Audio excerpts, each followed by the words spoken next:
Salut tout le monde, j'espère vraiment que vous allez bien. Moi ça va super, aujourd'hui on se retrouve pour une nouvelle aventure.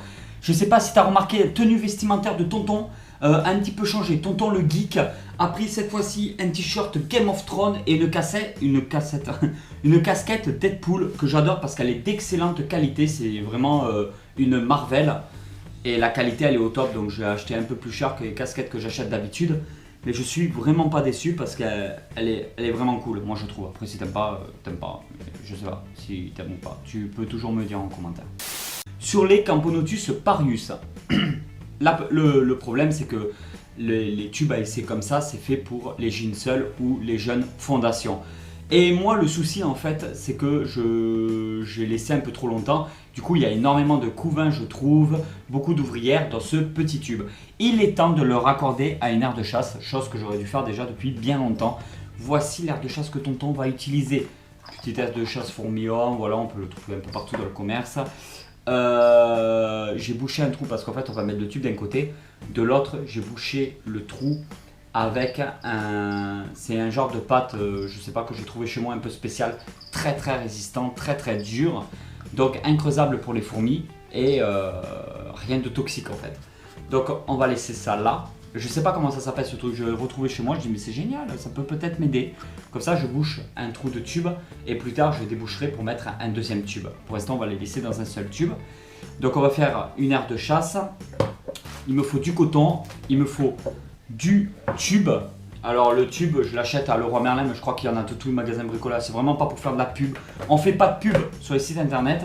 C'est voilà, magasin de bricolage, du tuyau comme ça, on en trouve de tous les diamètres. Je crois qu'il y a 3 ou 4 diamètres vraiment différents. Et c'est important d'avoir les 3 ou 4 diamètres. Comme ça on peut les emboîter les uns dans les autres. C'est très intéressant quand on fait de l'élevage de fourmis d'avoir des tubes de différents diamètres. On va utiliser soit ça rentre directement. Ah ouais, ça rentre directement, on n'a pas besoin d'utiliser du coton ni du tube en fait. Parce que moi à la base normalement je mets du coton avec un petit tuyau, du coton pour boucher un peu avec l'aire de chasse. Mais là apparemment avec ce système là, ce tube à essai est pile de la bonne taille pour pouvoir l'emboîter dans cette aire de chasse. Mais avant toute chose, faites très attention à ça, mettez de l'anti-évasion dans vos aires de chasse. Même si vous avez des aires de chasse avec couvercle, toujours mettre de l'anti-évasion. Pourquoi ? Parce que déjà si vous ne voulez pas mettre de couvercle et avoir une aire de chasse vraiment très aérée, vous pouvez, parce qu'il y aura l'anti-évasion pour faire le travail. Et si vous voulez coupler les deux, c'est super intéressant parce que quand vous allez ouvrir le couvercle pour mettre à manger, pour nettoyer tout ça, il n'y a vraiment aucun problème parce que les fourmis ne pourront pas grimper une fois l'ouverture du couvercle effectuée. Pour ce qui est de l'anti-évasion, je reçois encore beaucoup de messages de personnes qui me demandent quel est le meilleur anti-évasion pour les fourmis. Tout dépendra de l'espèce de fourmi que vous élevez en captivité, mais moi personnellement ça fait peut-être plus de 10 ans c'est sûr que je suis dans l'élevage de fourmis, peut-être 15 ans que je suis dans l'élevage de fourmis.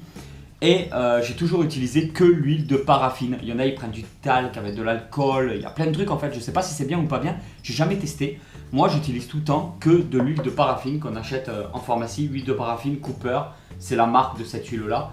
Je l'ai, ça fait des années que je l'ai cette bouteille.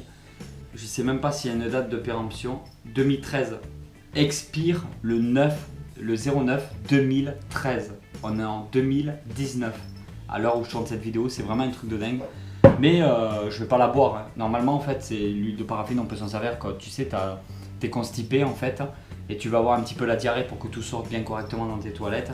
Tu peux boire de l'huile de paraffine à petite dose, je crois, ou je sais pas.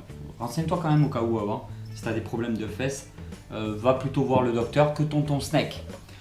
Donc c'est parti, on va en mettre un petit peu sur le couvercle, en périphérique.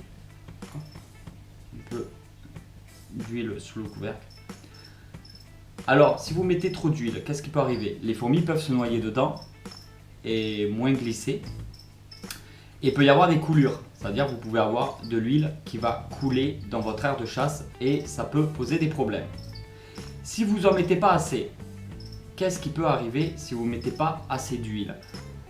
Et bien tout simplement les fourmis pourront passer. Donc il faut essayer de trouver un juste milieu.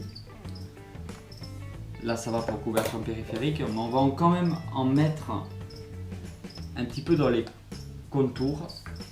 Là sur à peu près 1 cm d'épaisseur. Vous entendez des grillons, on va en parler tout à l'heure. Hein. Il n'y a pas que fourmis sur cette vidéo. Je vais vous montrer une petite vite fait, hein, petite nouveauté à tonton. J'ai fait une bonne action, j'ai sauvé un animal, je vais vous montrer tout ça. Alors on y va, c'est peut-être dans la deuxième partie de la vidéo. Voilà, un petit peu tout autour, c'est pas très esthétique forcément, mais c'est très efficace. Dans mes élevages, j'utilise toutes mes colonies de fourmis, c'est à l'huile de paraffine, hein, anti-évasion, d'accord? Alors, je regarde des chaînes YouTube en ce moment et à chaque fois les gens disent d'accord, d'accord. Donc voilà, on peut mettre ça ici. Alors normalement ici, pâte, on va essayer comme je l'avais dit de mettre le tube à l'intérieur.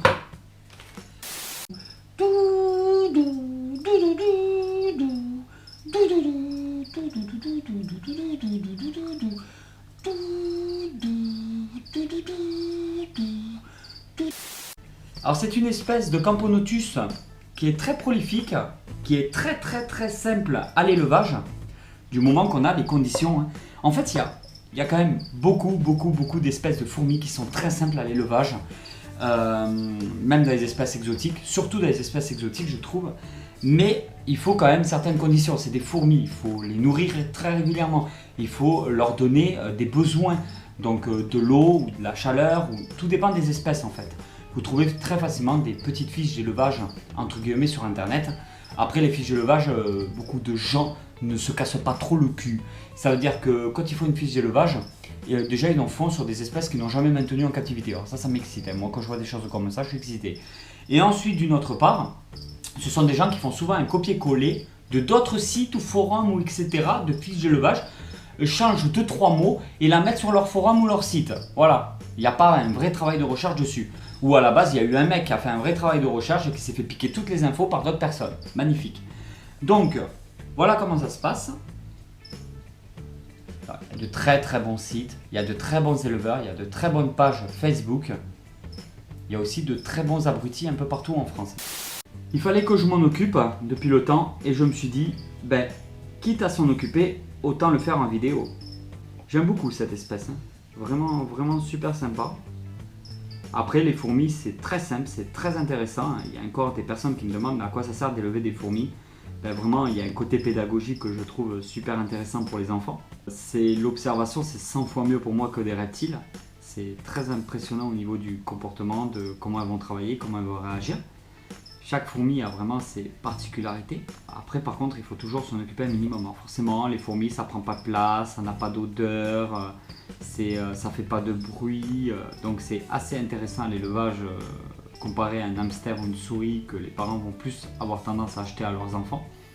Mais une petite fondation de fourmis avec un nid adapté peut être vraiment super intéressant je trouve. Alors moi j'ai 34 ans, je sais ça se voit pas et merci beaucoup, mais je suis un gosse et j'ai envie de rester toute ma vie un enfant. Alors est-ce qu'elles vont réussir à monter facilement dans le tube qui est un petit peu en hauteur, ou est-ce qu'il va falloir que je leur mette un petit support pour qu'elles puissent grimper assez facilement? Bah non, elles arrivent à monter où elles veulent. Bah non, c'est nickel, regardez. Il n'y a vraiment aucun souci. Par contre, elles ont le gastre un peu finot. Il va falloir que je les nourrisse. Alors, je voulais aussi te montrer quelque chose. Je fais pas de reproduction de grillons chez moi. J'en ai fait pendant longtemps, mais j'en fais pas actuellement. Parce que ça fait beaucoup de bruit. Quand on a 30 grillons, ça va. Quand on commence à en avoir 5000, ça fait quand même pas mal de décibels.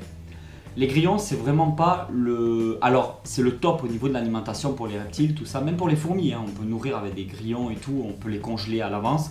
On se fait des petits repos, on congèle nos grillons et on les donne après décongelés à nos fourmis un peu partout. Il n'y a vraiment aucun problème, c'est très nutritif. C'est vraiment très intéressant le grillon. Ça nourrit énormément d'animaux, les grillons. Dans la nature, c'est une proie pour énormément d'animaux, même pour les oiseaux, pour beaucoup d'animaux. Les grillons, ça c'est les araignées, les mantes-religieuses, c'est super intéressant les grillons. Par contre, ce qu'il faut savoir, c'est que les grillons, déjà d'une part, ça chante énormément, c'est chiant. Et quand du coup je les donne, mettons, à à titre d'exemple, j'en donne à mes capras là, mes Acanthosaura capra. Le problème c'est que les grillons, s'ils se baladent un petit peu partout dans le terrain, ils vont sortir que la nuit quand les Acanthosaura vont dormir. Et derrière ça, ils vont faire que chanter la nuit. Donc je vais avoir des décibels dedans pendant perpète les oies sauvages. Parce que les grillons, eux, se feront jamais bouffer. Alors je m'en sers surtout pour nourrir mes fourmis, les grillons. De temps en temps, j'achète des boîtes. Mais quand je vois le prix des boîtes dans le commerce, s'il te plaît, 3,95 € la petite boîte comme ça. Alors souvent, tu achètes deux boîtes, tu as la troisième offerte. Voilà, et heureusement, ça diminue un peu le prix de base. Mais c'est super cher une boîte de grillons. Et c'est toujours le même problème. J'avais fait, je ne sais pas si tu te rappelles, j'avais fait une grosse vidéo coup de gueule parce que quand on achète les boîtes, il n'y a rien pour les hydrater à l'intérieur. C'est vraiment, si tu attends un petit peu longtemps dans la semaine, tu n'as plus que les boîtes avec que des cadavres au fond. Ils ont tous desséché, les grillons, ils ne servent plus à rien. Voilà, je sais que c'est de l'alimentation, on s'en sert comme alimentation, mais ça reste aussi des êtres vivants et ça serait bien de s'en occuper un minimum. Par contre, quand vous achetez des grillons comme ceux-là, hydratez-les et faites un cycle un petit peu de nourriture en fait. Nourrissez-les vous pendant quelques temps avant de les donner à vos reptiles. Je trouve que c'est mieux. Ils auront un plus gros apport nutritionnel pour vos animaux. C'est-à-dire que les grillons là, je vais leur donner de la carotte, de l'endive, du concombre, tout ce que vous voulez. On peut leur donner des croquettes pour animaux. On peut leur donner, ça bouffe tout, des pâtes, des restes de repas, ça mange tout des grillons. Mais au moins ça va donner un apport nutritionnel. Parce que le grillon en soi-même, à part de la protéine, il ne va pas donner grand-chose à nos amis les reptiles ou les fourmis. Donc c'est le mieux, c'est quand même de leur donner un gros apport nutritionnel. Donc je voulais vous parler des grillons et tout, faire une petite comparaison parce que j'ai trouvé chez moi un grillon des champs que j'ai mis dans ce verre Star Wars. Alors le grillon des champs, c'est le grillon qu'on retrouve chez nous. Là je l'avais gardé, il s'est retrouvé chez moi. Alors j'aurais très bien pu le donner à bouffer à mes fourmis, lézards ou autres, parce qu'un grillon de cette taille là c'est super nutritif, c'est un truc de fou en fait. Les grillons de chez nous ils sont juste énormes. Et là c'est une femelle.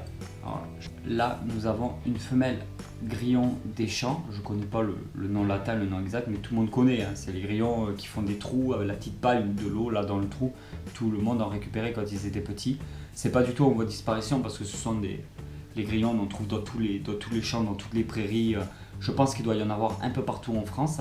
Alors là c'est une femelle, alors on sait que c'est une femelle parce qu'elle n'a pas les ailes jaunes dans le dos, les élytres qui lui permet en fait de chanter, de faire un son. Ça c'est que les mâles sur cette espèce là qui chantent, les femelles ne font aucun bruit.